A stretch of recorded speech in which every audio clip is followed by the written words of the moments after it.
outrage about AIG's bonuses from the White House. People are right to be angry. I'm angry. To Capitol Hill. The country is angry. Individual Americans are angry. I am angry. Yet Congress passed a bill last month that the president signed into law allowing AIG to keep its bonuses. And for days, no one would fess up about who was responsible for a mysterious loophole that let that happen. But CNN solved the mystery. It was the Obama Treasury Department and Senator Chris Dodd. Here's what happened. Last month's massive stimulus bill included a Dodd measure to strictly limit executive bonuses, but slipped inside at the last minute an exemption for bonuses agreed to on or before February 11, 2009. That allowed AIG to go ahead with its controversial bonuses. On Tuesday, Dodd adamantly denied to CNN that he was responsible for the exemption. When I left the Senate, it was not in there. So when I wrote the language, there was no such language like that. I can't point a finger at someone who offered the change at all. But the next day, an official at the Treasury Department flatly contradicted Dodd, telling CNN his office did know, and that it was Obama Treasury officials who pressed him to make the change, because they worried that his measure to limit executive bonuses in pre-existing contracts like AIG's would face a legal challenge. When CNN took that information to Dodd, he reversed course and admitted he did make the change. You did agree to modify this to put that clause in. The alternative was losing, in my view, the entire section on executive excessive compensation. Given the choice, this is not an uncommon occurrence here, I agreed to a modification in the legislation, reluctantly. I wasn't negotiating with myself here. I wasn't changing my own amendment. I was changing the amendment because others were insisting upon it. Dodd insisted he made the change at the behest of the administration, but admitted he was wrong in initially denying his role.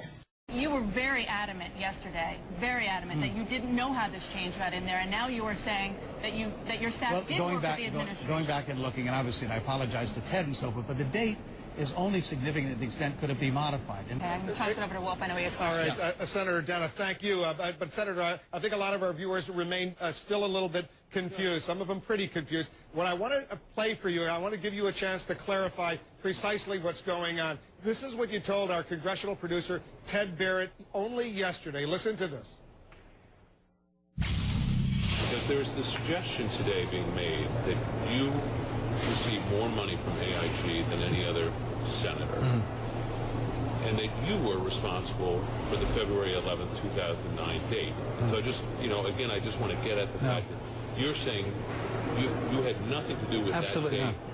And there was nothing you were doing that was aimed at protecting AIG. Not at all, not in the slightest. Absolutely. Which has offices, this particular office in the state of Connecticut. Well, it does with the office, but the point is, when that language left the Senate that I wrote, that was not included. All right, that was what you said yesterday, Senator. Right. So go ahead and explain a little bit more precisely what changed from yesterday to today. And again, I apologize if I had some confusion about whether or not we wrote it exactly, but I didn't write it at my own behest.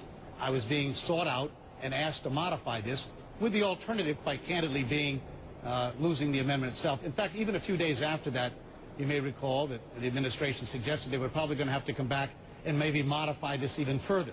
And again, as I said a moment ago, there were those who were highly critical. In fact, the last month, I've been highly criticized by many for including this kind of language in the bill at all. It's somewhat ironic, as I said, that the very people who are critical of me putting in the language are now being critical that we weren't restrictive enough. So. Well, so just to be precise, what we're talking about is this mysterious loophole that was inserted at the last minute that allowed these bonuses in effect. Now these bonuses, $165 million to go forward. What I hear you saying is that you personally, you did this in order at the request of officials at the Treasury Department, Timothy Geithner among others.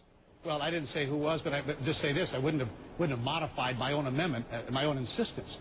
I mean, I'd spent a long time having people try to change it, and obviously they came, and the alternative was losing the amendment, and I didn't think we should do that at all. Who asked you at the Treasury Department to do it?